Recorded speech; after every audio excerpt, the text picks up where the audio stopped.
Purnamadaya Purnameva Vasishyate Om Shanti Shanti Shanti. Om. This is full, that is full. When from fullness is removed, only fullness remains. All peace, peace, peace.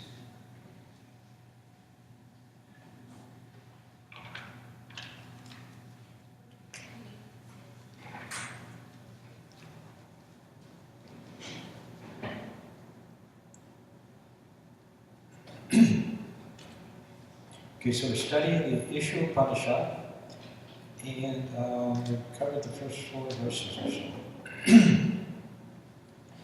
So in this changing world, everything is subject to change, yet everything is covered by the Lord.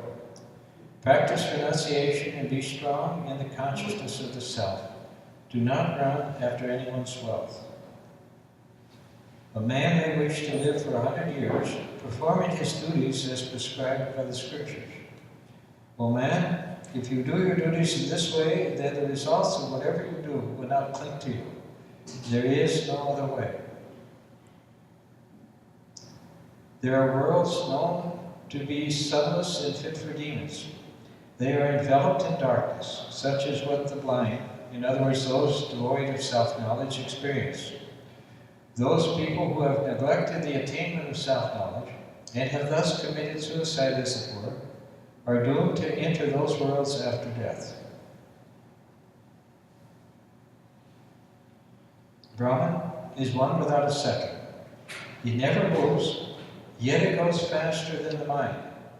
It is always ahead. The sense organs never catch up with it. It is still, yet it defeats all in the race. By its power, the Lord who dwells in space upholds water and everything else in the phenomenal world.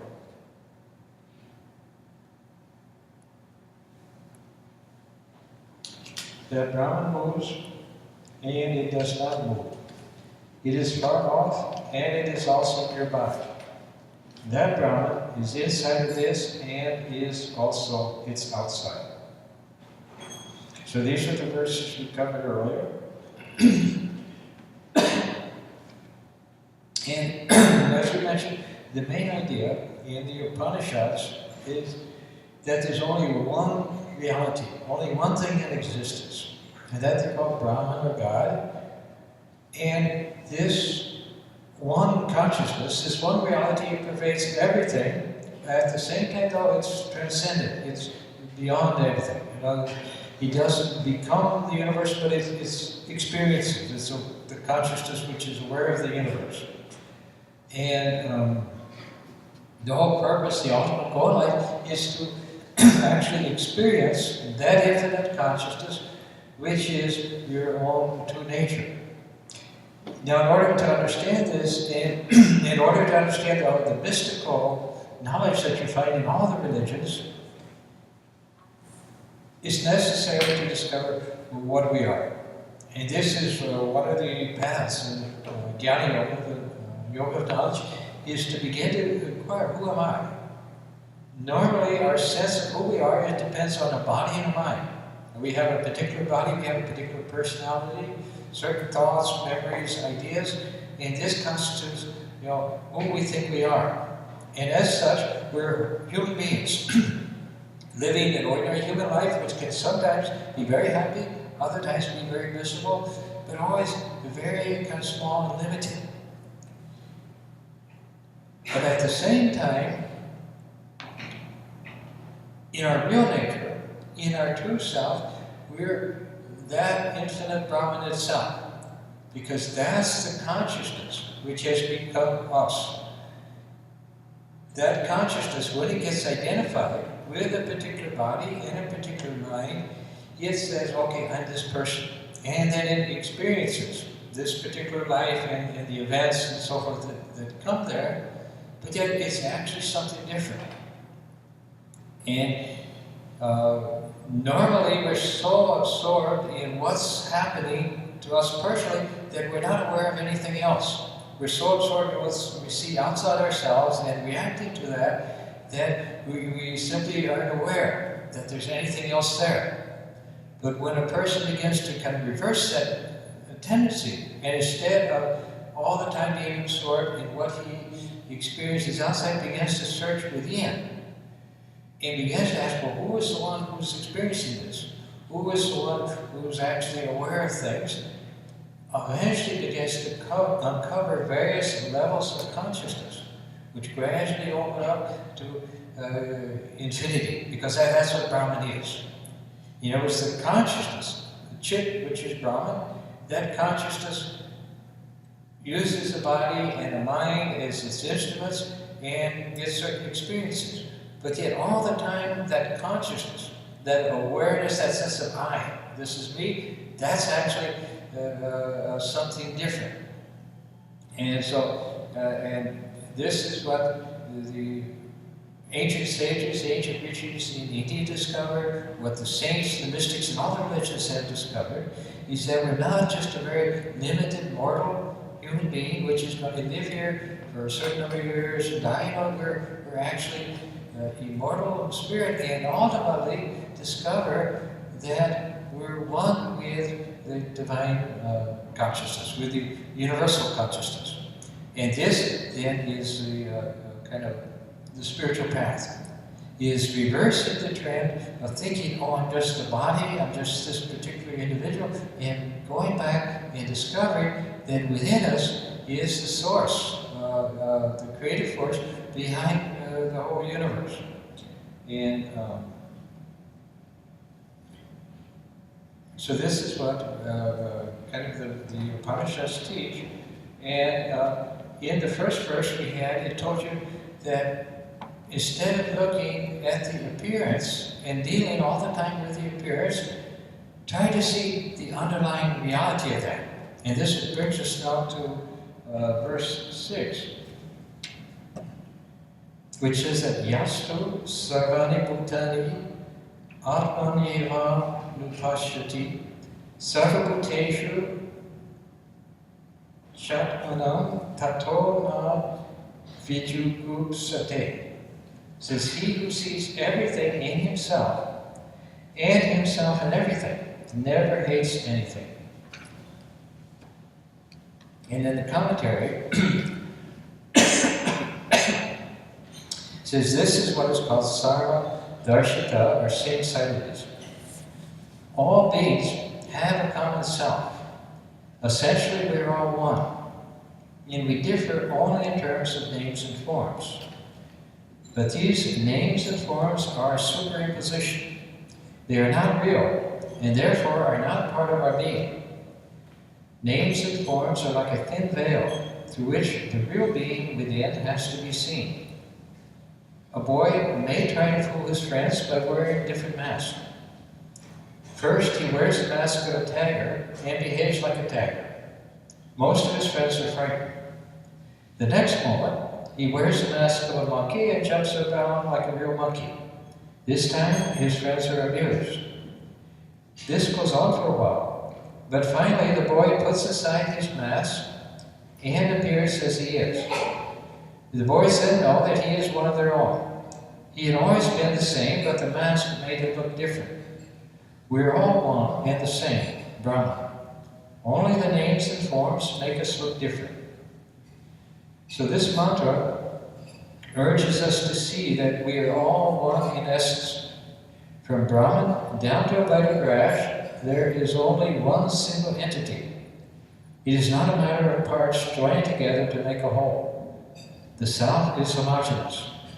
If I hurt you, I hurt myself. We can only be happy when we are all happy. We are all one, humans, animals, insects, and plants.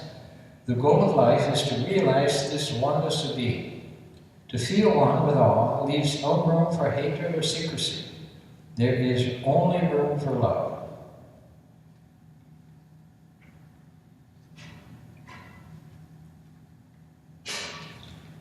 So he who sees everything in himself in everything, never hates anything.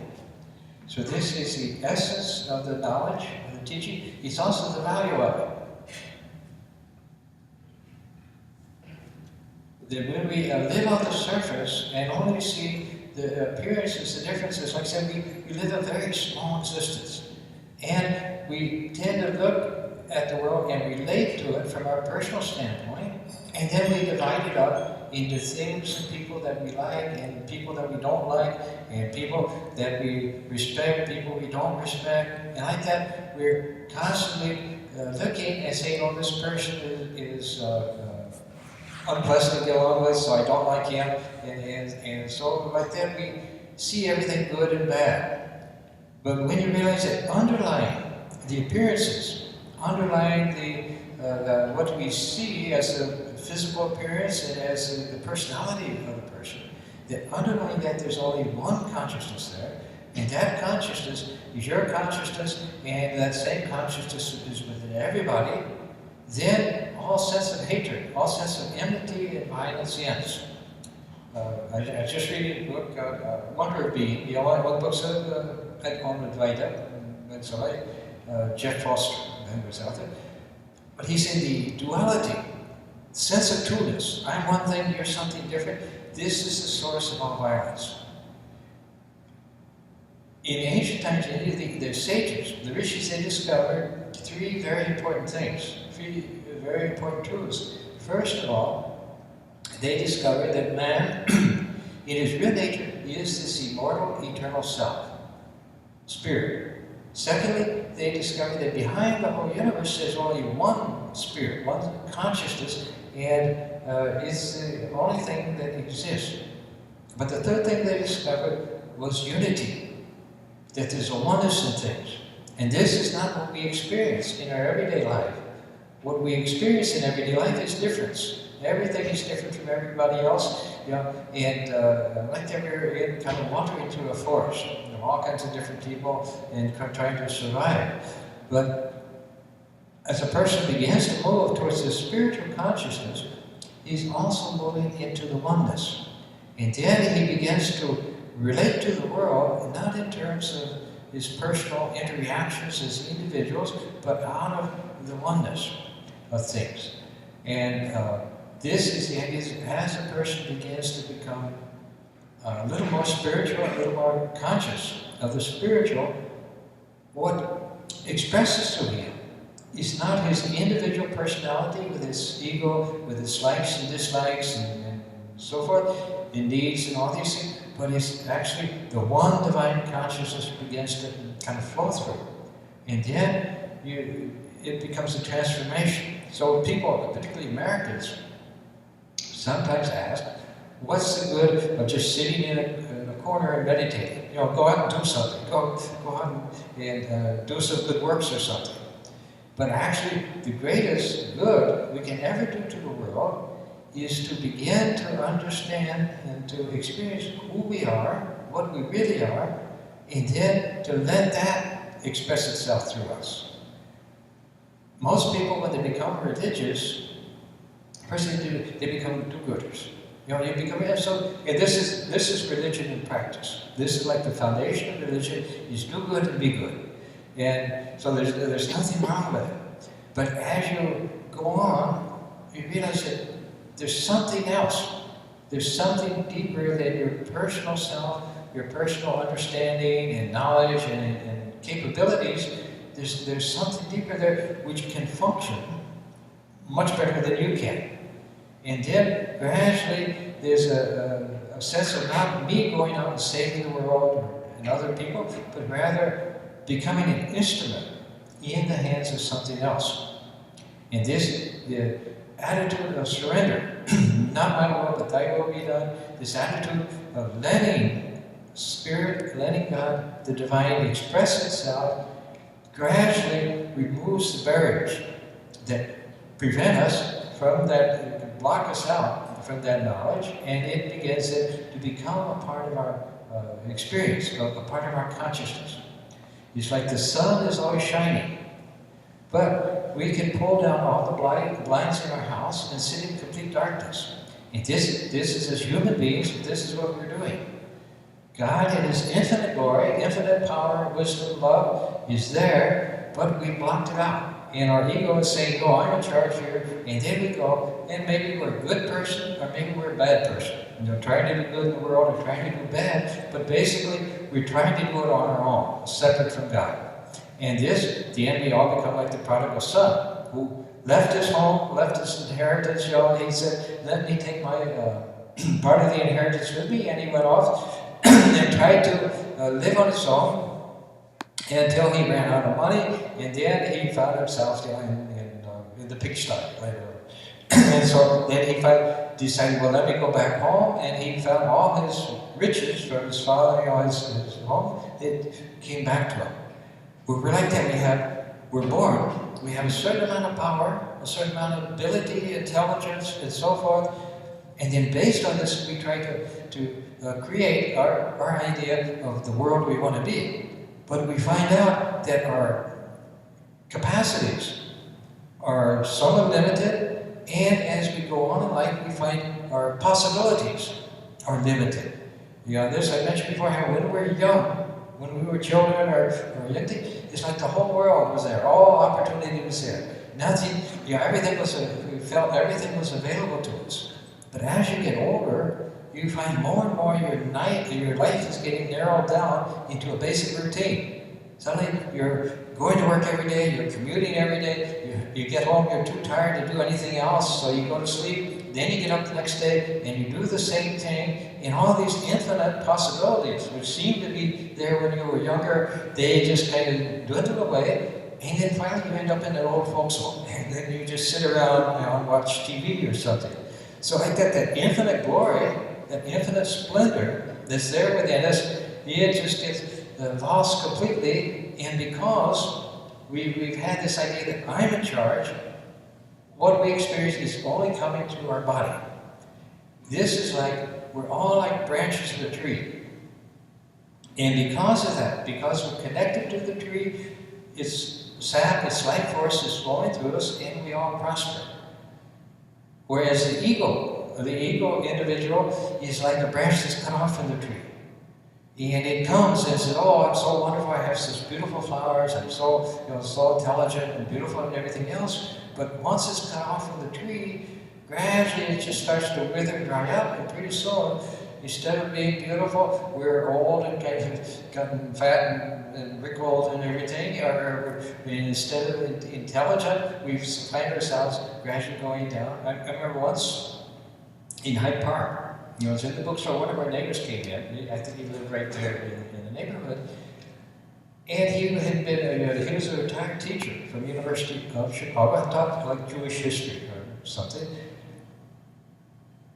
and when he was talking, you could tell he was very erudite, you could tell, but he'd become senile, and it was just all mixed up and jumbled, but you could tell at one time there had been a great mind there, there had been a lot of information, but now it was just, jumbled up. And like that, when we cut ourselves off from the tree, then we find ourselves gradually withering up. And those powers and the energies and the things that we had gradually start to disappear. But as soon as you reconnect to the tree, then that life force that starts to flow through you again, and then you find it's instead of being withering and dying, you're actually picking up. You're feeling better, you're feeling healthier, you're feeling more energized. And this people will often experience as they meditate. He said, there's sitting quiet, and getting into the meditation, they come out of it refreshed, energized, they kind of recharge their batteries. And this is what we need to do. We're all day long doing this, and this, running around, and in many cases, all of our running around is full of stress and worry and anxiety, and it just wears us out. When you're young, you don't notice it so much. When you're young, you can do anything you want, and next day you wake up and you're fine. But when you get a little older, then you don't recover as quick. But like that, once you reconnect though, and that energy, that life force, that divine presence is there. It's always there within each and every person, but you have to allow it in. You have to make the connection.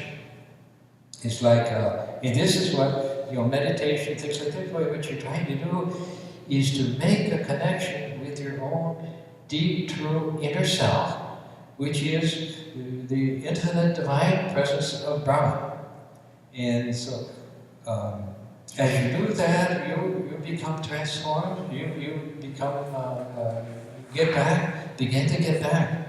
All sorts of your problems begin to disappear, because once you find kind of inner connection, once you make that, then you find, oh, everything's okay. And if there's things going on, problems going on in the exterior world of your life, they don't bother you anymore. In this, we mentioned before how a person can go through life seeking happiness, and they try to find it in money, in position in the community, in having a big home or cars, all these things. They're trying to find happiness, and even if they get there, what they're seeking, they may find I'm still not happy. I have a new Lamborghini, but I'm no happier than I was before. And once the kind of initial excitement wears off. But when you can begin to experience your inner source, then you find that happiness is coming into your consciousness. Peace, happiness, because this is your very nature. Peace, happiness, love, all these things are coming into your consciousness, and then you find that you're no longer depending on other people or things or situations for your happiness. You realize, oh, it's here, I have it. And once you have it, then instead of being a grabber who's trying to looking at everything and everybody, to fill my what I lack, to bring me some joy, some love, instead of looking to everybody with a sense of need, like a beggar, you now realize, oh, I have everything. I'm like a king, and then you begin to give love. And this is, and you develop what is known as impersonal love. Normally, our love is personal. It's based upon our feelings about another particular person. And those feelings are based upon whether that person makes us happy or not. Basically, and it depends on what they look like, what their personality is like, and other things. And so we tend to relate from our standpoint of like and dislike, and we look at it, and we see other people, and then we relate to them. And some people we like, and some people we don't like. And it's based upon our judgments, of whether those people are we consider good or bad, and so forth. But when a person starts to become a little more spiritually conscious, as I said, he's getting into an awareness of the oneness of things. And so his love then begins to come out of that oneness, not depending on how a person appears, how a person acts or behaves, but rather realizing that this person is God wearing a different mask. Like this whole world, it's a drama going on, but there's the one Lord, the one self, is playing all the roles. He's playing the good roles, he's also playing the tyrants and the dictators and the bad roles. When we become aware of that, then our perspective changes. And instead of saying, oh, why is this good or why is that bad, we begin to realize it's just kind of the creative movie or show going on that the Lord is playing with himself. And in fact, there's nothing but the eternal, immortal Lord who can never be harmed by anything, never be injured or killed or anything else. And it's just that the eternal self is playing. And so then you begin to relate to the world, not in terms of what you like and what you don't like, but seeing it all as the one self in different forms. When we're not relating to the world in terms of forms, then gradually we begin to find joy in everything. Everywhere you go, you find joy. And when you begin to kind of progress a little bit, begin to wake up a little bit, you also then begin to recognize other people who have awakened. And that is a great joy. you're both a little bit conscious that this is the one self, and we're in these roles and we're playing. 99% of the world, they're not conscious of that at all, and so they're fighting and competing and struggling with each other. But as you move up, you begin to become aware that I'm part of this one consciousness, and everything is good, everything is fine. So it's like in the commentary mentioned, how the boy puts on a mask like a tiger, and then everybody gets frightened, or he puts on a mask like a monkey, and people are amused. And I think we're all what we call our personalities. They're all like different masks that we put on.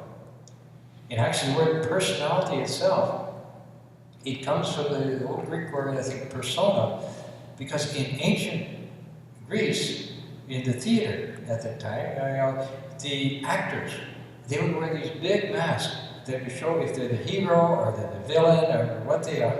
And so that was called the persona. And so what we call our personality is actually the image that we're projecting out to the world.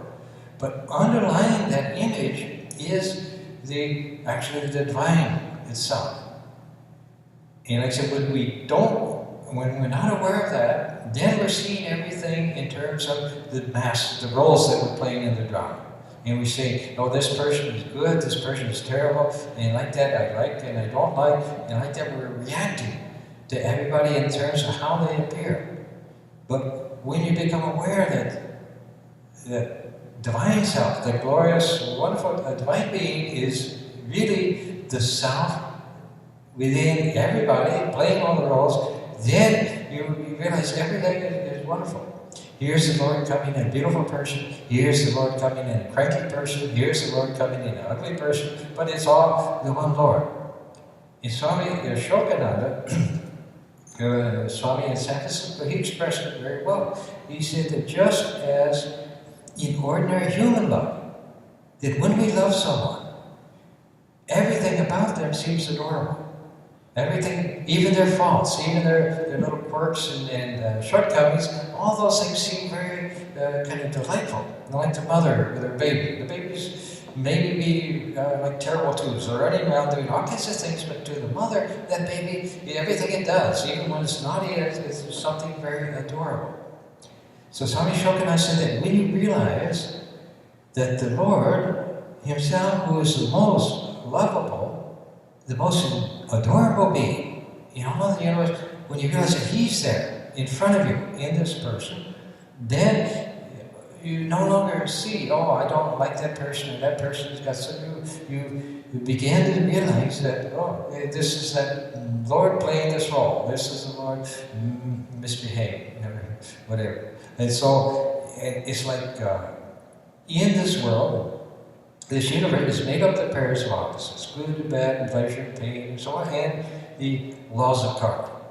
So that when you do good things, when a person does good things, and good reactions tend to come. We say he's a good person, and good karma comes. When he does bad things, then bad karma comes to on bad, and we say, oh, he's a bad person. But and often, people, particularly in the West, tend to think that God rewards and punishes.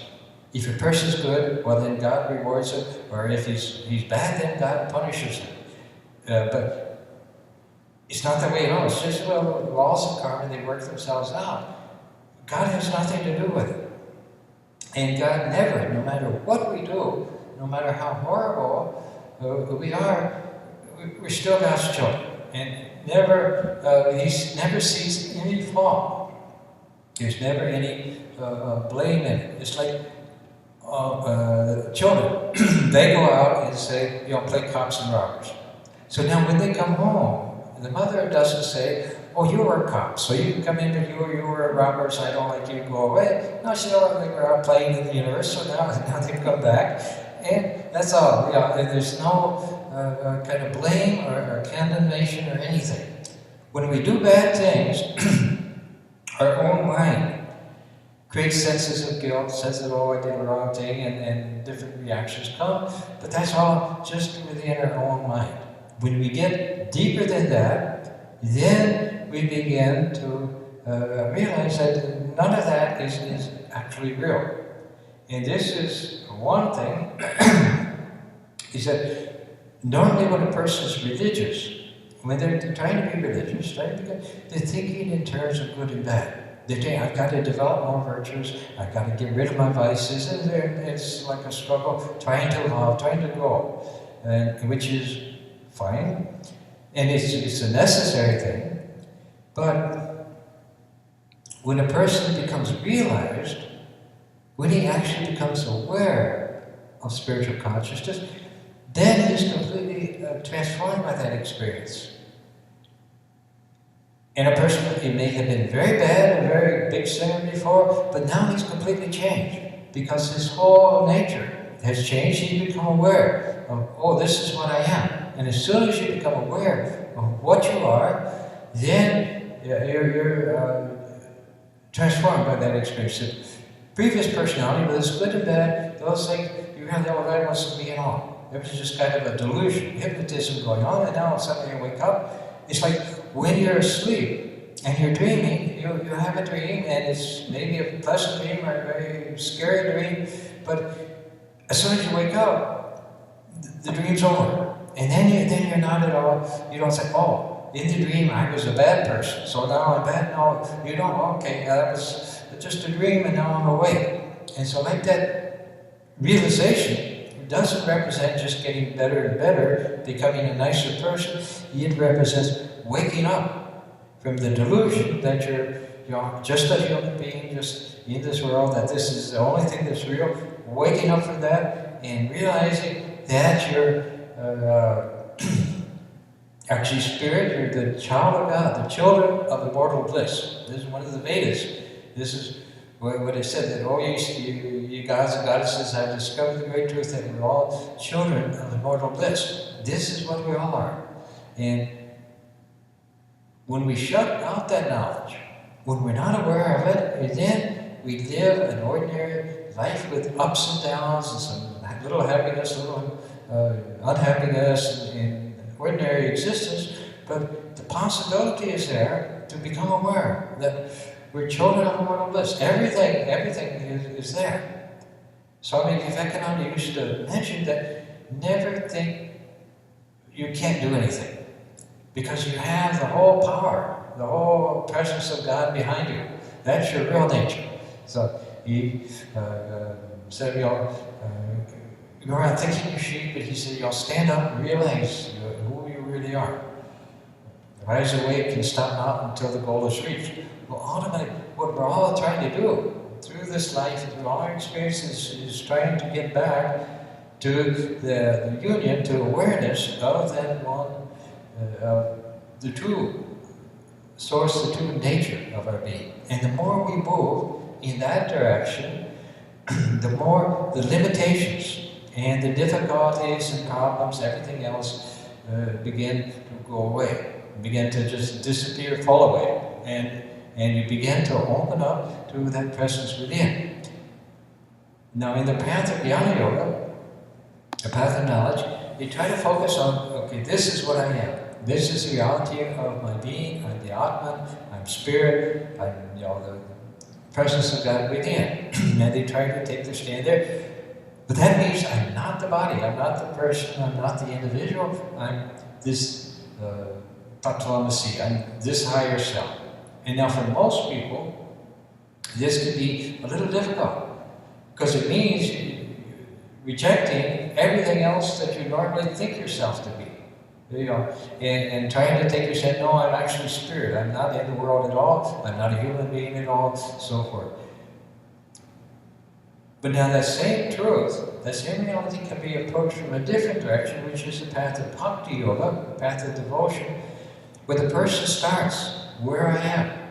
I'm a person, I'm a human being, I'm very limited, I can only do so much, but they begin to realize there's something greater than me within, and they begin to approach that greater thing. They may think of it as God in different forms, but they begin to approach that higher thing within themselves, and gradually it begins to open up and reveal itself, and then they eventually attain that same union with God.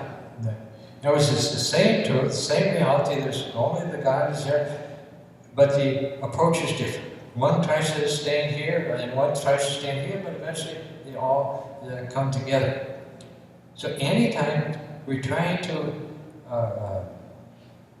go beyond our limited self, either through jnana, through knowledge, through the statement on I'm Atman, I'm spirit, or through devotion, through love, not my will, but thy will be done, and surrender to God, what we're actually doing is letting go of our little self, of all our limitations, all of our problems and things, and beginning to open ourselves up to the presence of that divine splendor that's there within.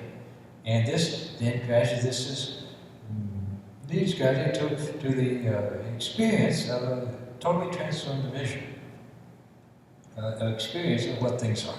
We can be in the same world, doing the same job, following the same activities and routine, and be in a completely different world than we were before. Because it's not a question of going from here to an ashram, or going from here to heaven, or going from here to somewhere else. It's just transforming the consciousness with which we're living. And that the world we live in practical terms, the world we're in, the life we are experiencing now, depends upon the state of our consciousness. Swami Varadananda said that for the bad person, for an evil person, this very world is hell itself. Because he looks out and he sees evil people, untrustworthy people everywhere. And you read about some of the mob hitmen and things like that, they become extremely paranoid later in life because they're seen everywhere. They're seeing dangerous people because that's their nature. On the other hand, if we're good people, they tend to see good everywhere. And for them, then, this very world is heaven itself. It's a very joyous place, it's a happy place, and they're happy, and they find themselves for the most part, surrounded by other good, happy people. Because this is another part of it, is that when, depending upon the nature, the state of our consciousness, we draw experiences to us. We draw companions to us.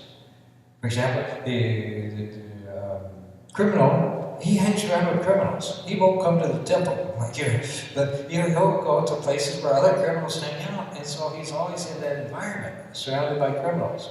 Whereas people who are religious, they'll tend to go to church and to the church social life, and so they'll tend to be surrounded by good people. Because what we are, we tend to draw the experiences to it. The problem is that most people, they don't realize that this is what we're doing. All kinds of negative things keep coming to a person, and the person, it's just my karma and stuff, but it's actually the state of the consciousness is bringing these experiences. When the state of the consciousness changes, then their experiences change. And they'll tend to attract situations and experiences in harmony with the state of their consciousness. So, as soon as we begin to improve ourselves, as soon as we begin to develop, we're gradually shifting, changing also not only our inside, the way we feel, but also the outside, the types of experiences. And when a person's truly spiritual, really on the path, then transformations, changes can come. And this can sometimes be kind of quite negative in their effect, in the sense that if a person is really spiritual and really begins to really want to seek God, then things start to change in his life, that the situation he's in, the friends, family, so forth, things that he's got now, those things may start to fall apart. And it's a very difficult period for many people, but what's actually happening is God is taking the person out of his present situation and putting him in a new place. But for some time, all you're aware is things are falling apart. You may lose your job, you may lose friends, other things may go, but you're gradually losing your dependence on the old kind of place you're at, and being put into a new place, but you're there's a period of in between. You're neither here nor there. It's like many people, probably most people, they're happy enough in the world. They're quite happy. They've got their job. They're making money. And they're basically content with that.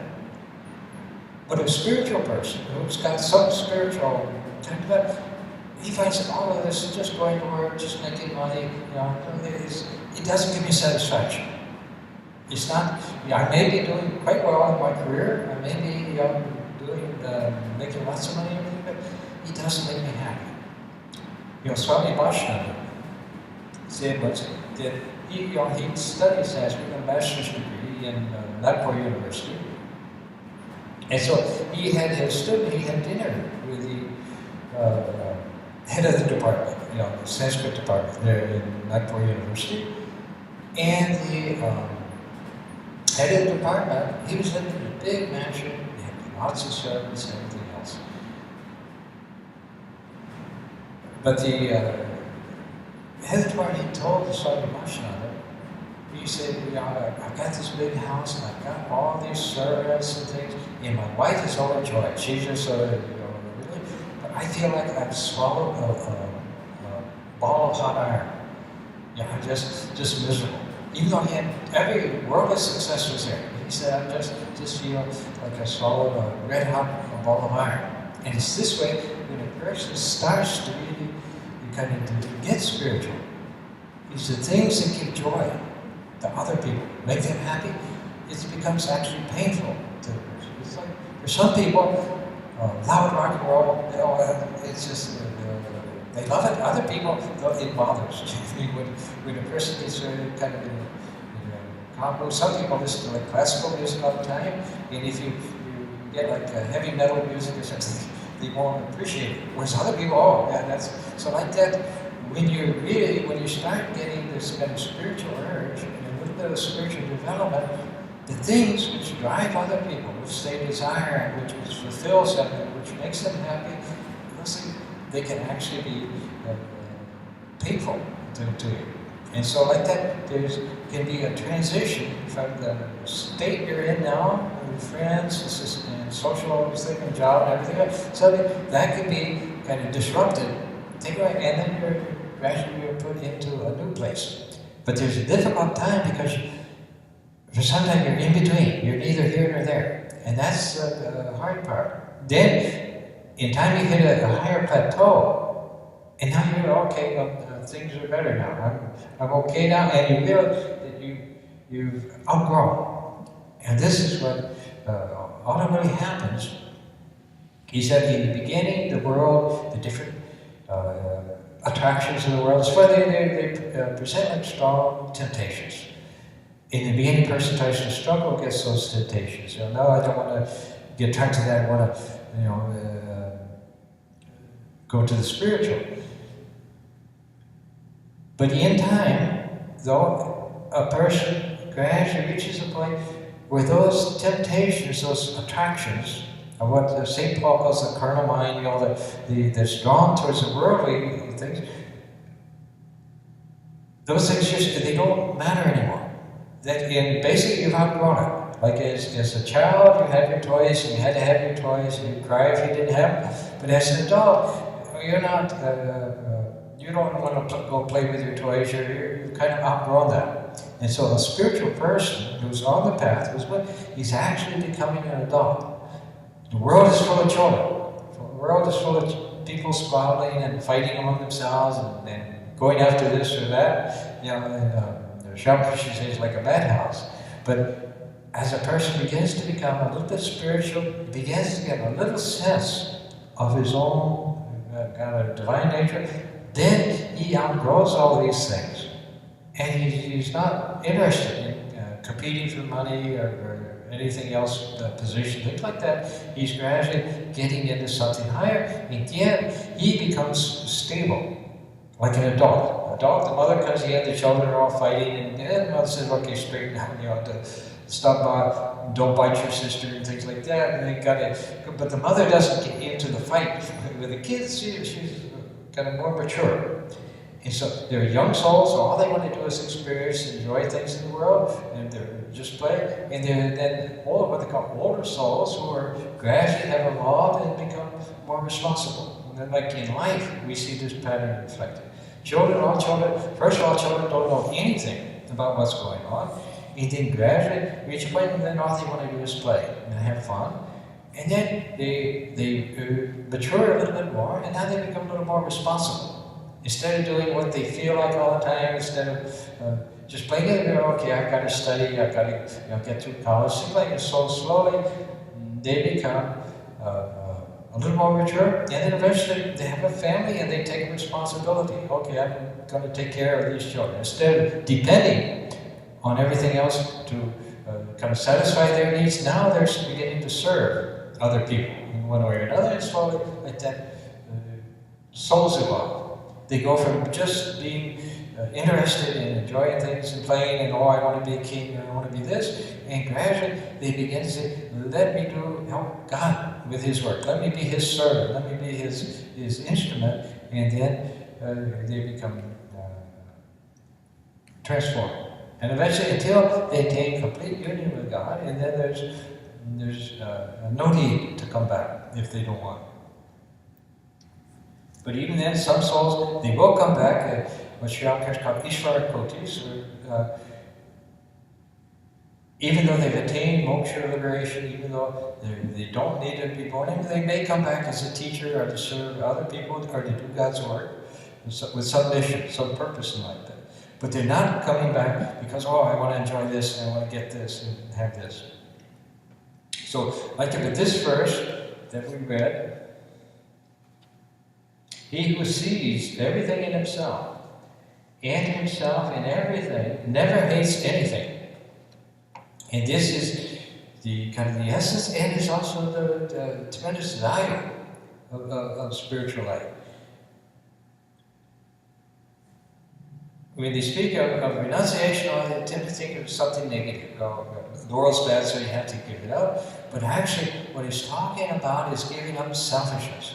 Giving up the idea of I'm grabbing things for my personal self, because we begin to realize that personal self, that little self, is not you at all. That really, there's a one self there, and then as you become aware of that, then everything becomes filled with that self. Everything becomes filled with the glory. And as Swami Vivekananda said, that for the bad person, evil person, this world is hell. For the good person, the same world is heaven. He said, but for the yogi, this very same world is God itself. And you can actually live in that consciousness, being in the world, functioning in the world, but being aware that, oh, this is all really God's presence, God's shrine, God's temple, and everything is filled with God. So, any questions? Yes, Swamiji.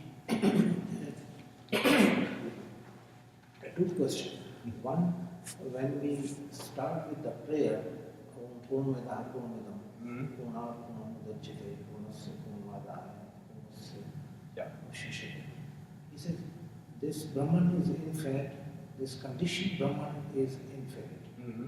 What is conditioned infinite? Well, conditioned, that's unconditioned and conditioned. This is, they talk about also unconditioned consciousness is Brahman, conditioned consciousness is not Brahman. What that means, when our consciousness has a sense that this is me, that's conditioned. Because these are all the qualities that make up us, our good qualities, our bad qualities, everything. These qualities are called upadhis, or limiting adjuncts. This stuff you find in Shankara, that we identify with a particular quality, and we say, oh, I'm intelligent, or oh, I'm good looking, or oh, I'm rich, and like that we identify with qualities, or we can say, oh, I'm a bad person, oh, nobody likes me, but we're identifying with qualities and thinking, oh, this is what I am. I'm this good person, or I'm this bad person who's full of guilt and fear, but and like that. But all these things are superimpositions. It's like coverings put over Brahman, over the presence of Brahman. Ultimately, it leads back to ego, the sense that I'm an individual. My consciousness is an individual consciousness. This is the fundamental kind of upadi. And as long as we have a sense of I've got various qualities, I've got a particular form, particular body, and so forth, then our consciousness is conditioned. When it's unconditioned, that means it's just Brahman. It's just Chit. It's just Brahman's consciousness. There is no sense of I'm this individual. Now, a person who's realized, a person who's experienced that, he can still be aware of the world. But he knows it's not real anymore. He knows what's real is Brahman. And his body, his mind, his personality, they're just Brahman manifesting, and he, as an individual, is actually has nothing to do with it. No sense of identity with it. And we were talking about different levels of consciousness are there. One of the fundamental, basic levels is I'm this body. But we mentioned like in out-of-body experiences, the person can actually be separate from the body, see the body, and realize that me, is actually here. The body's there, and then that body is just an object, like a chair. It's not me at all. Right now, our sense of I'm here, I'm aware, I'm alive, is because of the body. But when we actually, there are states of consciousness where you're not the body at all, but you're still there. And you realize, oh, this is what I actually am. Thinking I was a body, that was a very limited state, but now I know I'm in a much higher state, much bigger state. So, but this basic idea, as long as there's a conditioned consciousness, it means I'm taking on some sort of identity that says, okay, this is me, this is my personal self, my individual self. When all conditioning is not there, when you no longer identify, and it's not so much of destroying conditions or not identifying with them anymore, then your consciousness becomes unconditioned, which means there's no limitation to it. Any sense of individuality, it takes consciousness and says, okay, this little bit of consciousness here, this is me. But unconditioned consciousness it's like the whole ocean. And that's the true nature, the reality within everybody is that the infinite, totally infinite, unlimited ocean is there. In essence, we're all that. In manifestation, we're like waves. One wave is bigger than another, like that there's different shapes and sizes, but in essence, we're all just ocean. As long as we're clinging to our wave identity, then we can be good or bad, big or small. But when we go deeper, and then we just become the ocean itself.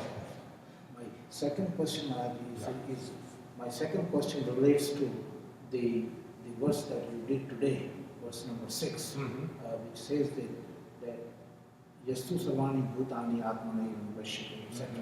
That he who envisions all the beings in the self, with a capital S, he who envisions, he who sees all the beings in the self, and self in all the beings of the world, lives in true wisdom. And by virtue of this wisdom, he never suffers from delusion or hatred or revulsion toward other people. Right. My question is, how does, when we have this attitude that I live in God and God lives in me, how does this delusion go away? How does this hatred goes away? How do I become wise? Yeah. It's, I think it's hard to explain. It's like, how do you fall asleep in a dream? There's a transition in consciousness that tends to happen. And like I said, and there's two powers to Brahman. One is called the veiling power, one is called the projecting power.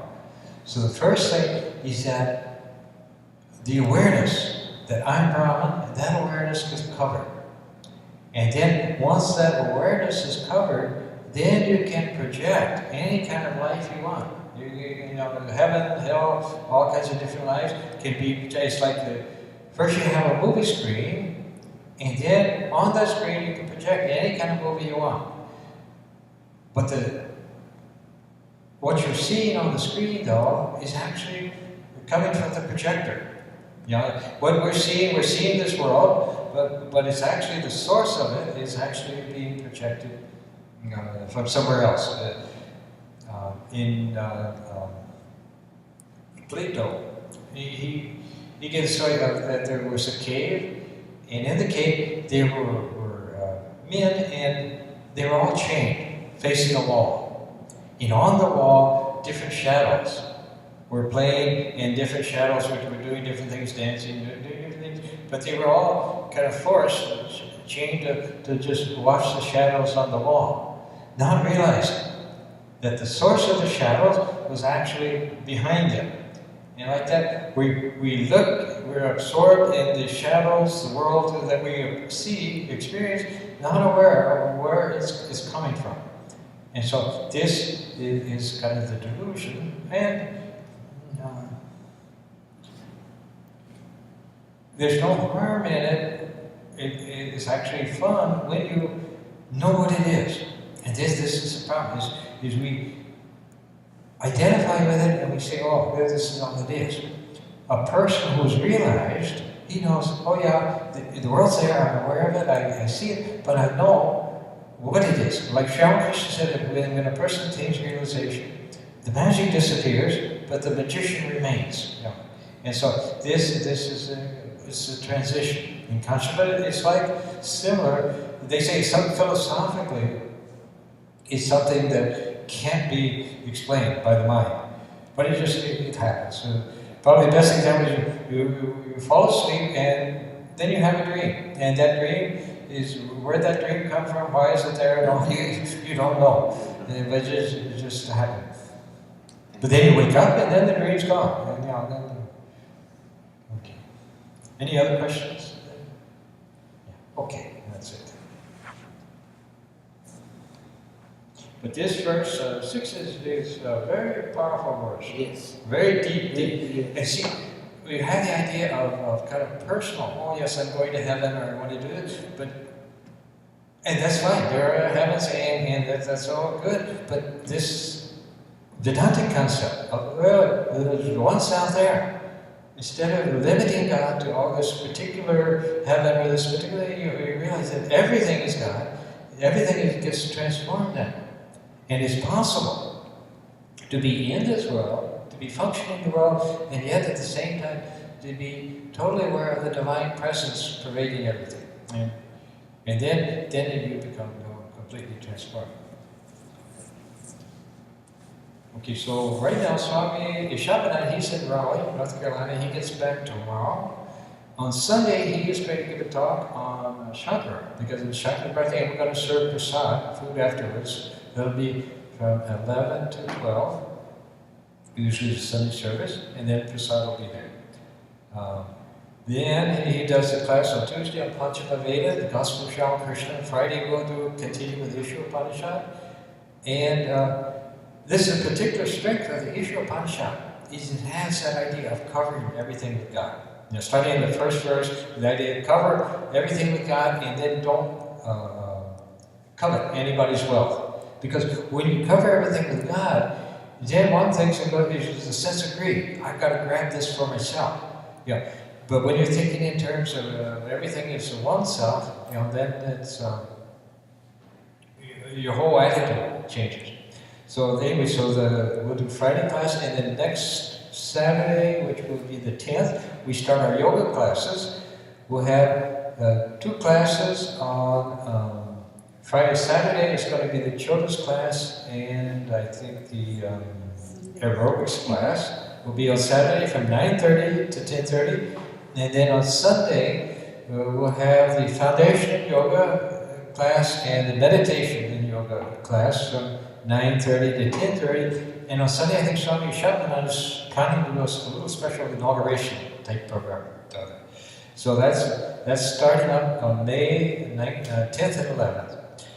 Then the following weekend, Swami Vivekananda will be here from India. He's a trustee of Ramakrishna Math Mission. He's head of the Sri Ramakrishna Sarati in Calcutta, a big educational institution. And so he's going to visit. He'll do a retreat in Ganges on, I think, manifestations of divinity. And then that's on the Friday, Saturday, Sunday. And then Sunday evening, he would do a fundraising dinner here in Homerland at the Hindu Temple, Greater Chicago. And that's on the 18th, Sunday evening. And so all those things are coming up. Next Saturday, Ramnam. Yeah, Ramnam is next Saturday.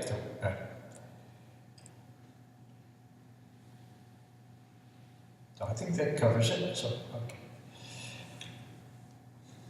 Om Asatoma Sagyamya Tamasoma Jyotirgamya Mrityurma Amritam Gavya Om Shanti Shanti Shanti. O Lord, lead us from the unreal to the real. Lead us from darkness to light, and lead us from death to immortality. Oh, peace, peace, peace.